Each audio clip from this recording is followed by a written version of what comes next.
Corona काल में allopathic चिकित्सा पद्धति को लेकर दिए गए योग गुरु बाबा रामदेव के बयान के बाद शुरू हुआ विवाद को लेकर देश भर में इंडियन मेडिकल एसोसिएशन के द्वारा लगातार बाबा रामदेव के बयान पर कड़ा विरोध जताया जा रहा है। यहां तक कि प्रधानमंत्री नरेंद्र मोदी को पत्र लिखकर योग गुरु के खिलाफ राजद्रोह का केस चलाने जैसी कड़ी कार्रवाई की मांग भी की जा रही है। भागलपुर के मायागंज अस्पताल की मेडिसिन विभाग में आयोजित प्रेस कॉन्फ्रेंस के दौरान आईएएम के चिकित्सक डॉक्टर हेमशंकर शर्मा ने योग गुरु पर जमकर प्रहार करते हुए बाबा रामदेव को मानसिक रूप से दिवालिया घोषित करते हुए कहा कि हमारी लड़ाई ना आयुर्वेद से है और ना ही योग से। योग एक सतत प्रक्रिया है और हमारी लड़ाई एक ऐसे व्यक्ति विशेष से है जो आयुर्वेद की खाल पहनकर ढाल बनाकर भगवा चोले को पहन लिया है। साधु सन्यासी वो होता है जो देश के हित में काम करे, समाज हित में काम करे, न कि समाज को तोड़ने का। आईएएम के डॉक्टर ने बताया कि एलोपैथी 2500 साल पुरानी विद्या है और जिस तरह से योग गुरु ने चिकित्सकों के योगदान को बेकार बताया है, जबकि पूरे देश में 300 से अधिक और सिर्फ बिहार में 104 डॉक्टर की मौत कोरोना संक्रमण के कारण अब तक हो चुकी है। साथ ही हजारों स्वास्थ्यकर्मी, पैरामेडिकल स्टाफ भी वैश्विक महामारी का शिकार हुए हैं और कोरोना से बचाव को लेकर दिए जा रहे टीका पर सवाल खड़ा किया गया है। ये राजद्रोह की श्रेणी में आता है और भारत सरकार योग गुरु पर राजद्रोह का मुकदमा दायर करे।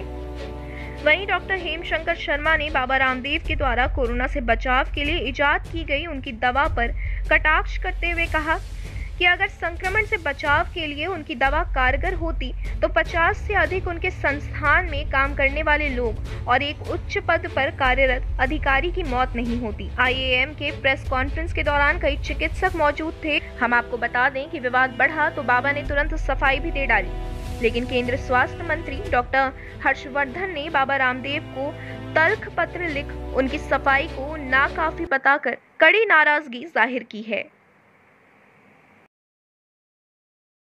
होनी चाहिए। देश के खिलाफ एक व्यक्ति काम कर रहा है, हमारे कोरोना युद्ध में हमारे विरुद्ध जा रहा है अपने निहित स्वार्थ के लिए। ऐसे व्यक्ति को कड़ी से कड़ी सजा मिलनी चाहिए ताकि इस तरह की पुनरावृत्ति नहीं हो। इस तरह से कोई व्यक्ति।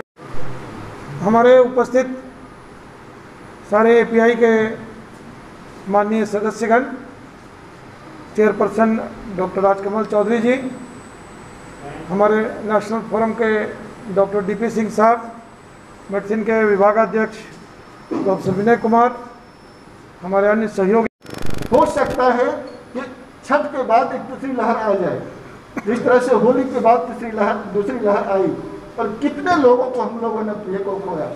तो हमारे जो वॉरियर्स हैं, हमारे जो शहीद हैं, 1200 लोग पूरे हिंदुस्तान में हम लोगों ने खोया। हमारे डॉक्टर्स जिन्होंने अपनी जान दे दी और वो कहते कि वो तो गलत है, तो मर गए। आप सब इस शहीदों को नमन होना चाहिए, पूरे देश से नमन होना चाहिए। हमारे हेल्थ केयर वर्कर को नमन मिलना चाहिए। जिस तरह से फ्रंट पर जो हमारे योद्धाएं लड़ते हैं, उनको किस तरह से तिरंगा झंडा में जो हम लोग लपेट करके लाते हैं, उनको सम्मान करते हैं। और इस तरह से अनादर करना, इस तरह से तौहीन करना, इससे पूरा जो हमारा डॉक्टर समुदाय, पूरा 3.5 लाख का जो हमारा आईएमए परिवार, एपीआई परिवार भागलपुर का, सारे लोग बहुत ही दुखित हैं, बहुत ही आहत हैं, बहुत ही क्षोभ में हैं, बहुत ही क्रोध में हैं। इसलिए हम लोग आपके सामने हैं अपना काम छोड़ करके कि ऐसे व्यक्ति को। तरफ गवर्नमेंट ऑफ इंडिया सोच रही है कि हम लोग किस तरह से वैक्सीनेशन ड्राइव को बढ़ाएं और एक तरफ रामदेव जी इस तरह कर रहे हैं कि उसको वैक्सीनेशन जो चल रहा है उसको हैम्पर करने की कोशिश कर रहे हैं, मतलब उसमें बाधा पहुंचाने का काम कर रहे हैं। आप लोग को मैं याद दिला देता हूं कि ऐसा ही जब पोलियो के दिनों में उन्होंने इस तरह का किया था और उस समय भी इसी तरह की बातें। औषधि विभाग के बिहाफ में स्वागत करते हैं। सर, विदित है कि आज आपका आना और मैं कुछ बताऊं उससे पहले आपका जानना, विगत 3 हफ्तों से ज़्यादा इस देश के मुख्य चैनलों में आपने एक तमाशा होते हुए देखा है। अभी तक हम लोग बड़े स्पष्ट रूप से आपसे बात कर रहे हैं और आप इससे सहमत भी होंगे कि पिछले वर्ष मार्च 2020 से हम लोग एक वैश्विक महामारी से जूझ रहे हैं, लड़ रहे हैं, जानें दे रहे हैं, कुछ सफलता भी प्राप्त हमारे अंदर है। आप तो जानते हैं कि बचपन से हम बीमार पड़ते तो हमारी माएँ हमें तुलसी का काढ़ा पिलाती है, हमें जीरा खिलाती है, हमें तरह तरह की दवाइयाँ देते हैं। हम तो गाँव से पैदा हुए हैं, सारे लोग हम लोग गाँव से आते हुए हम लोग तो जानते ही हैं कि हम लोगों ने शुरू से बचपन से यही किया, यही सीखा है।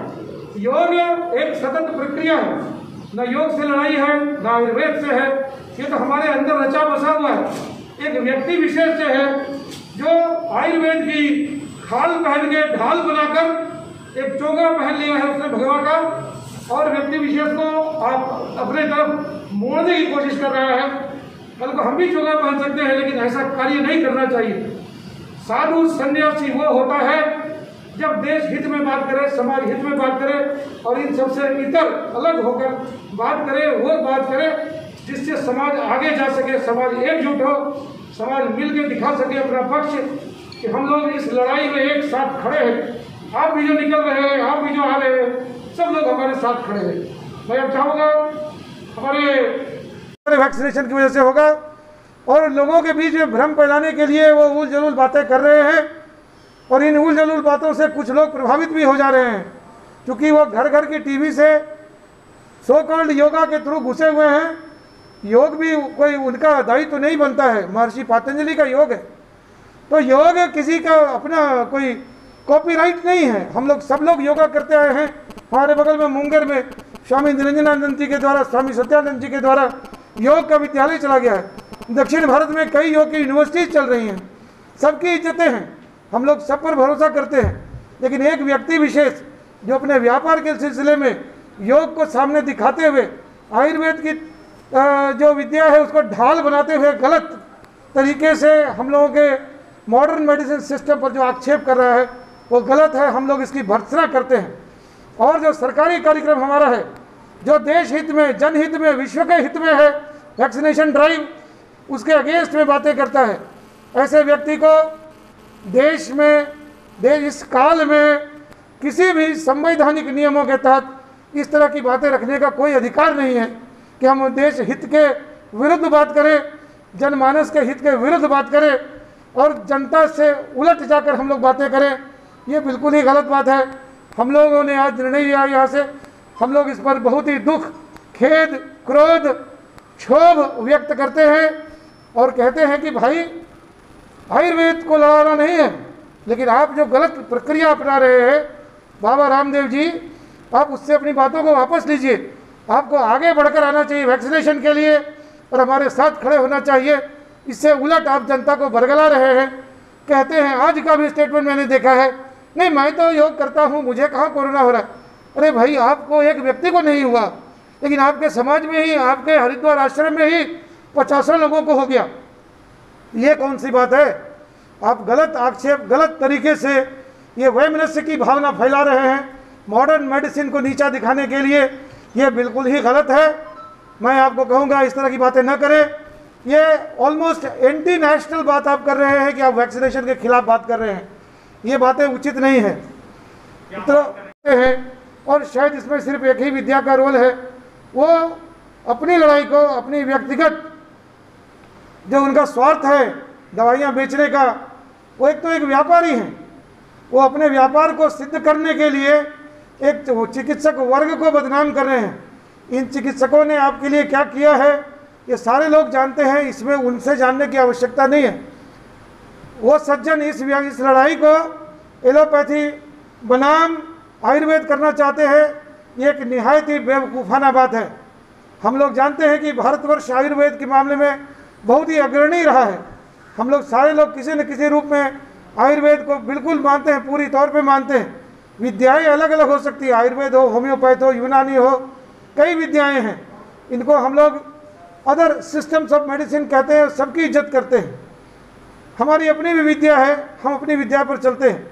हम लोगों की लड़ाई है, एक इस महामारी में हम लोगों ने जो योगदान दिया है उस योगदान को निकृष्ट बताना, बेकार बताना, और जो लड़ाई के लिए वैक्सीनेशन प्रोग्राम है, पूरा देश आज वैक्सीनेशन के लिए जूझ रहा है। वैक्सीन की कमी थोड़ी बहुत बीच बीच में आती है, लेकिन देश लगा हुआ है। कल भी माननीय प्रधानमंत्री जी ने कहा कि हम लोगों को 12 करोड़ डोज वैक्सीन के इस महीने में मिल जाएंगे। तो जो वैक्सीनेशन है पूरे वर्ल्ड में, आज आप देख रहे हैं कि अमेरिका ने लगभग 80% वैक्सीनेशन करके और मुक्त कर दिया अपने पूरे महादेश को, महाप्रदेश को। और आज बिना मास्क के लोग घूम रहे हैं अमेरिका में, करोड़ों की संख्या में लोग बाहर सड़कों पर हैं। क्यों? ये इसलिए उन्होंने वैक्सीनेशन किया है। और हमारे इतने बड़े वैक्सीनेशन प्रोग्राम को, जिसकी महत्ता और उपलब्धता आपने देखी है पहले भी, खासकर पोलियो के मामले में आपने देखा कि पूरी दुनिया से पोलियो का उन्मूलन सिर्फ वैक्सीनेशन